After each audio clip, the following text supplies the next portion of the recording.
Hello. അപ്പോൾ ഇന്ന് വലിയേട്ടനൊന്നും പണിയില്ലാത്ത ദിവസമാണ് കേട്ടോ. അപ്പോൾ പെട്ടെന്ന് എന്നോട് പറഞ്ഞു എന്നാൽ ചിക്കൻ വെക്കാമല്ലേന്ന്. ഞാൻ പറഞ്ഞു റെഡിയാണ് ഞാൻ.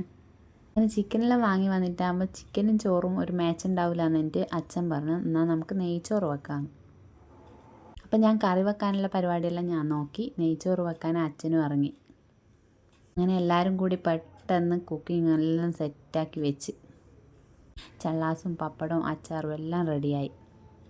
പണിയെല്ലാം ഒരുങ്ങി ഒരു സമാധാനത്തിലിരിക്കുമ്പോൾ അമ്മ നമ്മൾ തലേന്ന് കുന്നത്തൂർ പാടിപ്പോയിനെ ആടുന്ന് വാങ്ങിയ പൊരി നമുക്ക് എല്ലാവർക്കും തന്നു. അങ്ങനെ ഫുഡെല്ലാം കഴിച്ചിരിക്കുമ്പോൾ പിന്നെ പ്ലാനായി വൈകുന്നേരത്തേക്ക് എന്നാൽ ചായക്ക് കടിയാക്കുവാന്ന്. പീടിയെ പോയിട്ടൊന്നും വാങ്ങണ്ട, ഇവിടെ എന്തെങ്കിലും ഉണ്ടെങ്കിൽ നമുക്ക് ഒപ്പിക്കാമെന്ന് പറഞ്ഞു ഞാൻ. നോക്കുമ്പോൾ നല്ല മധുരക്കിഴങ്ങുണ്ട്. അപ്പം ഞാൻ വിചാരിച്ച് എന്നാൽ അത് പൊരിച്ചേക്കാമെന്ന്.